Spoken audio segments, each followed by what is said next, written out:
Tesla is still squeezing within this wedge, and unfortunately, because the weekly BX trender closed with dark red last week, I ended up closing out not only a bunch of positions, took a $171,000 loss on Monday, but I officially closed out my Tesla 2026 Leap calls for a $52,000 loss. Which sucks, but managing risk is the most important thing when it comes to trading and investing.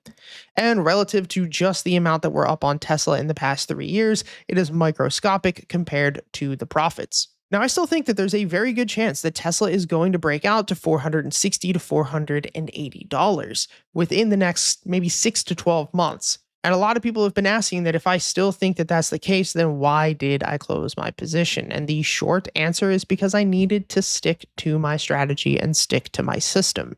Taking losses sucks, but what sucks even more as somebody who's been doing this for 11 years is not sticking to your strategy, not doing the things that you say you are going to do. And so in this video, we're going to talk about the strategy that told me that I should sell, and then we're going to talk about what I could have done differently. More importantly, we're going to talk about if I still think this breakout is going to happen and what exactly must happen in order for that to occur. Now, if we look at Tesla, the bulk of the profits that we've made in the past couple of years came from this run here, basically between June of 2024 to January of 2025. We go through and we just isolate Tesla. Once again, you're going to see that that's where the bulk of this run was from 6/24, 2024 up until that move between December and November of 2024. That's where we ended up making nearly $1.4 million. And since then, we've only made about $300,000 on Tesla. Now, the major reason for that is because once we hit this top, Tesla did nothing but sell off. And I'm not somebody who shorts the market or any stock for that matter. So we just let Tesla continue to sell off. We continued to watch that throughout the first half of this year. And then we started trying to time the bottom inside of our institutional buy zone, which was going pretty damn well. Price bounced inside of our institutional buy zone and initially pushed about 60% within 77 days. But since that happened, price has been unable to take out this resistance, but also has been unable to break this support level. And normally, which we talk about a lot, when we get this type of symmetrical squeeze, this is going to be a continuation pattern. Well, structure is still bullish because price action is making higher lows and lower highs. So a continuation in this case would be a move up to $450 to $500. A great example of a smart money or institutional buying play that we just hit was AMD. Price pulled right into that smart money zone and bounced. And of course, we were hoping that Tesla would be playing out just as smoothly as AMD, but sometimes that doesn't happen. Now, I've been holding my 2026 calls since down here, and as price has been moving up, I've been selling them and rolling them, basically meaning that as I'm in a profit, I will take the profit and then I will open up a new position. So even though I took a $50,000 loss, I have been taking profits and rolling positions as the stock was moving up. Now, why I closed this position came down to this weekly BX trender. And this is where having a strategy and a system is great because you know exactly what to do and you know exactly when to do it. When the BX trender shows dark red, I exit my position. The issue is that these indicators can become very choppy during compressive price action, right? This is very easy to tell what's going to happen when we get massive expansions and massive compressions, or I should say massive capitulations.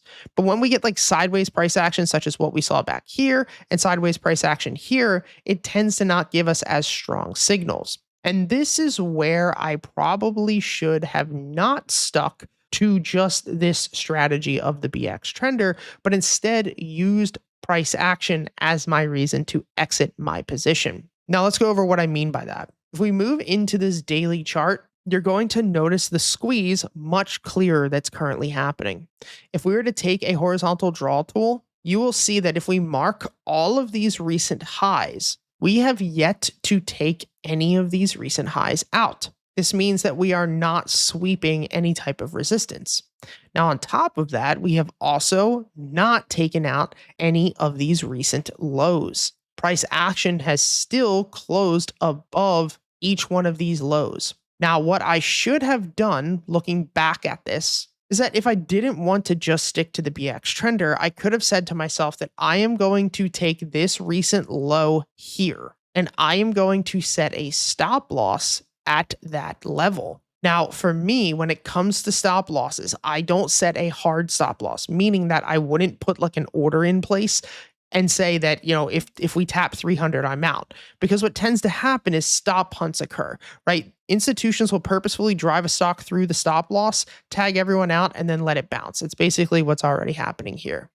Instead, what we would look to do is say if price action actually closes underneath that level on a weekly time frame, then I will exit the position. Now, the problem with this is from a risk management standpoint that by the time that closure happens, if price really did sell off drastically, that could be another 6, 7, 8, 9% sell off. But because structure's still bullish, because the compression was still bullish, looking back, I could have ran a stop loss like that instead of just going off of the BX trender, since all indicators, no matter what they are lagging indicators because we need confirmation of candle closure in order to do anything. Now, am I upset about this? No, right? Hindsight is 2020, and my goal here is not to do things to absolute perfection. We all know that that's not going to happen. I only have about a 61% win rate historically. If we end up closing with a higher low, which we have right now on the BX trender, then I'll just get back into my position. Will I take a short-term loss? Could I have gotten a better price? Yeah, whatever, right? It's not the end of the world because what I'm looking for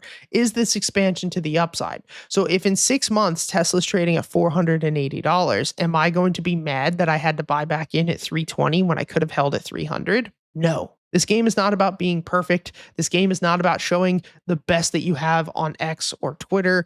The goal is just to stick to your system and play it as perfectly as you can. There's going to be times where you get chopped out. There's going to be times when you lose. That's just a part of trading and investing.